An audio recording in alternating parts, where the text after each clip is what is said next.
selon certains encore bien vivants. Ce n'est pas une blague, ils y croient dur comme fer. Leurs preuves, vous allez le voir, sont souvent déroutantes. Le King of Pop est-il toujours parmi nous? À vous de juger. Ils ont dû lui mettre un cercueil avec des trous pour respirer. Breaking news. 25 juin 2009, 17h20. Un site américain appelé TMZ annonce une nouvelle qui va vite faire l'effet d'une bombe à travers le monde. Michael Jackson est mort. Celui qu'on appelait le King of Pop aurait succombé à une crise cardiaque à son domicile, âgé à peine de 50 ans. Pour ses fans, cette bouleversante disparition est inconcevable. Comment MJ, qui semblait pourtant en pleine forme lors de ses dernières apparitions, a-t-il pu disparaître aussi soudainement? Surgit alors une question, et si Michael Jackson était encore en vie? Aujourd'hui sur Internet, l'hypothèse d'une véritable conspiration fait de plus en plus d'adeptes. Coup de projecteur sur tous les éléments de cette troublante théorie. Pourquoi Jackson aurait-il mis en scène sa propre mort? Artiste pionnier et innovateur, Michael Jackson a de tout temps nourri l'incroyable projet de réaliser un film révolutionnaire à échelle planétaire. À ce stade de votre carrière, qu'est-ce que vous n'avez pas encore fait et que vous aimeriez achever? Il y a beaucoup de surprises. Un film. J'adore les films. Quoi d'autre? Ça ne sera pas un simple film, il s'agira d'innover, d'améliorer ce média et l'emmener jusqu'à un autre niveau.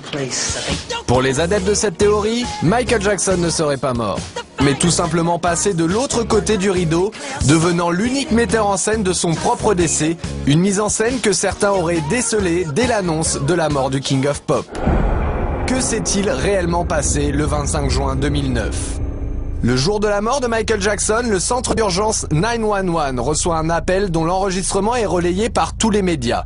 Une bande-son supposée provenir des archives du 911 est enregistrée et pourtant la voix de l'appelant est bien plus distincte que celle de l'urgentiste. Vous avez appelé les urgences, quelle est votre demande? Nous avons besoin d'une ambulance le plus vite possible. Très bien monsieur, quelle est votre adresse? C'est le 100 Cowell Drive, Los Angeles, Californie, 90077. Plus troublant encore, cet appel a été officiellement localisé comme ne provenant pas de la villa où a été retrouvé le corps de la star, mais du 9641 Sunset Boulevard, un hôtel situé à 3 minutes de chez Michael Jackson. Autre élément suspect, le cardiologue présent sur place, le docteur Conrad Murray, affirme avoir fait un massage cardiaque à Michael Jackson directement sur son lit. Or, ce type d'intervention se pratique sur une surface dure. Alors comment expliquer une telle erreur et aussi qu'un cardiologue d'une telle renommée n'ait eu aucun défibrillateur sur lui? Il est inconscient, il ne respire pas? Exactement, il ne respire pas, monsieur. Ok, il n'est pas conscient non plus? Oui, il est inconscient. Ok, est-il sur le sol ou où est-il exactement? Il est sur le lit, monsieur, il est sur le lit. Ok, mettons-le sur le sol, on le met par terre, je vais vous aider à pratiquer un massage cardiaque. Nous avons un médecin personnel ici avec nous. Ah, il est avec vous? Oui, mais il ne répond pas à ces massages cardiaques. Ah, écoutez, on arrive. Et ce n'est pas tout. Pour certains, le comportement même de l'ambulancier semble suspect. Non seulement la sirène d'urgence n'a jamais été enclenchée, mais c'est surtout la trajectoire du chauffeur qui suscite le doute. Comme l'indique ce plan, l'ambulancier aurait pu facilement emprunter une sortie directe plus rapide. Or, comme le montre cette vidéo, il manœuvre inutilement en marche arrière. Alors pourquoi tenait-il autant à repasser par l'entrée? Peut-être parce que c'est là qu'étaient placés 2 caméramans et un paparazzi prêts à relayer l'événement. De cette sortie en urgence, un seul cliché du corps de Jackson apparaîtra dans les médias. Celui-ci pris par un certain Ben Evenstad. Comment se trouvait-il sur les lieux de l'événement? Des questions d'autant plus troublantes qu'on a retrouvé des photos de Ben Evenstad et Michael Jackson, visiblement amis de longue date. Les fans remarquent alors que sur le cliché fourni par le paparazzi, Michael paraît plus jeune de 10 ou 15 ans. Il ne leur en faudra pas plus pour retrouver 2 photos datant de 1980 et 1985 et qui ressemblent étrangement au fameux cliché. S'agit-il d'une photo truquée? Les images de l'ambulance auraient-elles été enregistrées? S'agirait-il vraiment d'un tournage de film? Une chose est sûre, Michael aurait voulu que la vérité à son sujet triomphe chez ses fans. Michael Jackson était-il présent à son propre enterrement? 7 juillet 2009, jour des funérailles de Michael Jackson. La foule vient se recueillir au Staples Center de Los Angeles, rendre un dernier hommage au roi de la pop. Parmi les invités, un homme au chapeau retient particulièrement l'attention des fans. Il le surnomme Hatman.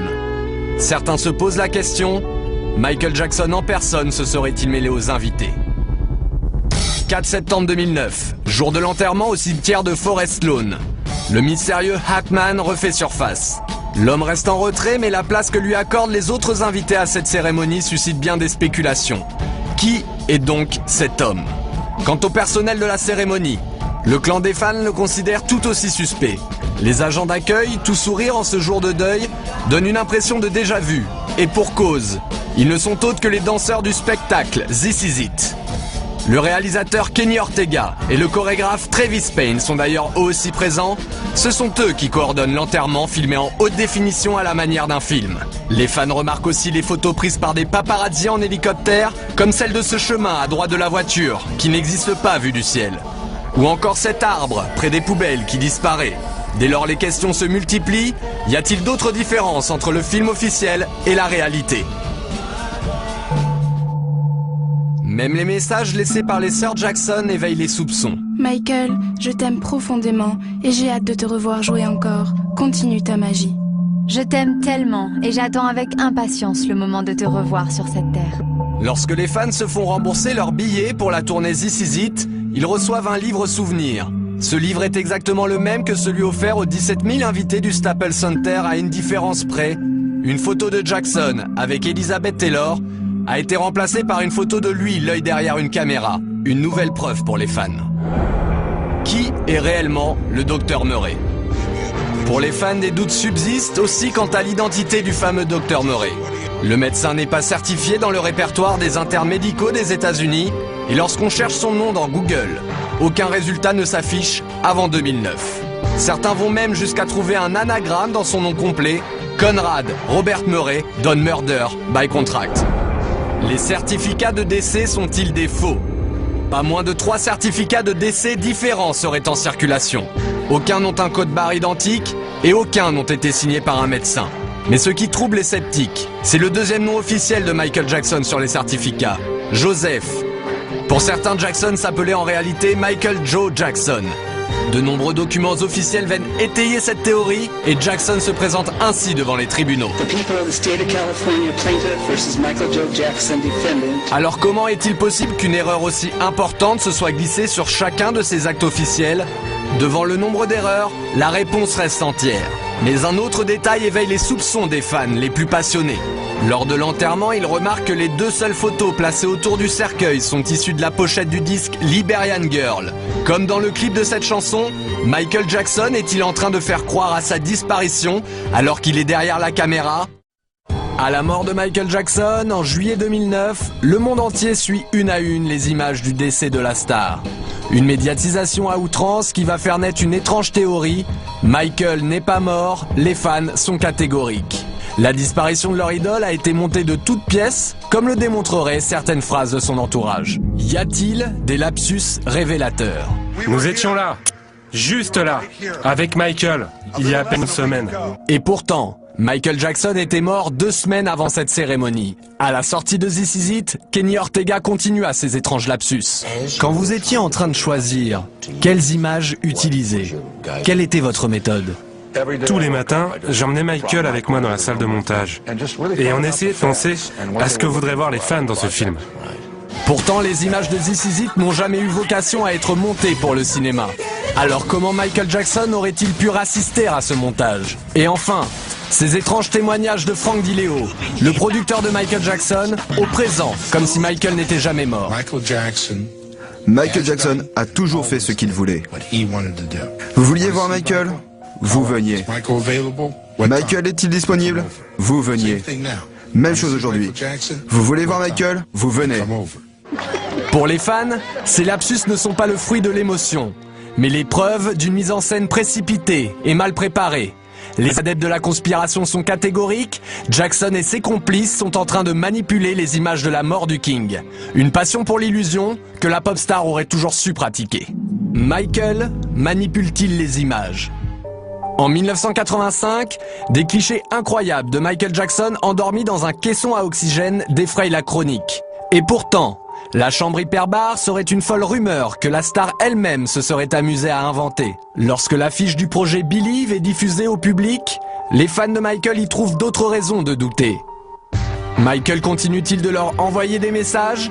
C'est ce que leur évoque l'inspiration du spectacle Believe, proche des contes favoris de Michael Jackson, comme Le Magicien d'Oz, l'incroyable histoire d'un magicien manipulateur dans lequel Michael Jackson a joué aux côtés de Diana Ross. Et enfin des coïncidences troublantes entre de célèbres affiches du King of Pop et celles de cet étrange spectacle de magie. La vérité se cache-t-elle derrière Believe? Les fans veulent y croire et y voir une fois encore un signe de Michael Jackson. Julie Boisvert est l'une d'entre eux. Qui est Julie Boisvert? Après le décès de son idole, Julie Boisvert se lance dans un voyage sous forme de pèlerinage sur les lieux symboliques de la vie de Michael. C'est comme si je perdais un membre de ma famille. C'est quelqu'un qui a fait partie de ma vie entièrement depuis que je suis toute petite. Admiratrice du King of Pop, Julie ne peut s'arrêter de vouer un culte sans borne à Michael Jackson. À tel point qu'elle décide de mener l'enquête, analysant les circonstances autour de cette disparition soudaine et faisant naître le doute sur Internet, à travers un montage vidéo précis et inquiétant.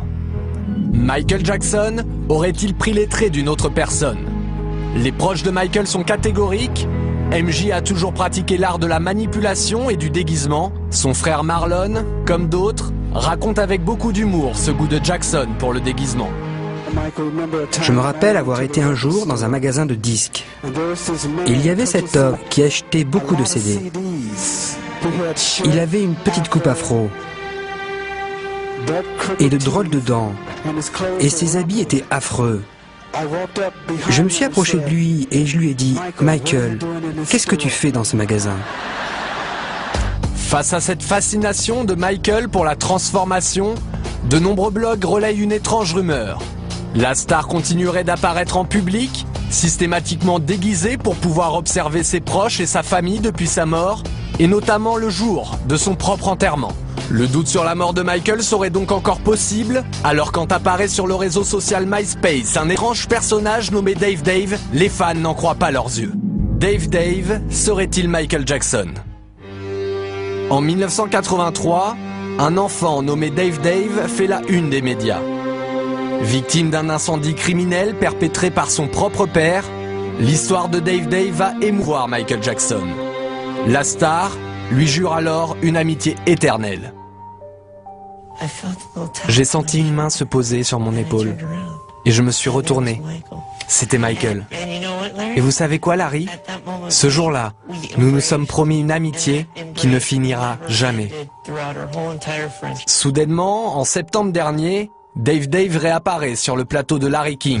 Ce troublant personnage va donc faire amplifier la rumeur. Pour les fans, Dave Dave et Michael présentent trop de ressemblances troublantes. L'impossible devient alors envisageable pour eux, les mots et la voix seraient trop ressemblantes. You all mean very much to me, and I love you very much. May God bless you. I love you very much, and may God bless you all. I love you. Ces étranges coïncidences continuent aujourd'hui d'alimenter cette théorie selon laquelle Michael Jackson ne serait pas mort. Une énigme qui ne cessera pas avant que les fans aient trouvé ce qu'ils veulent, la vérité, leur vérité. La vérité triomphe toujours.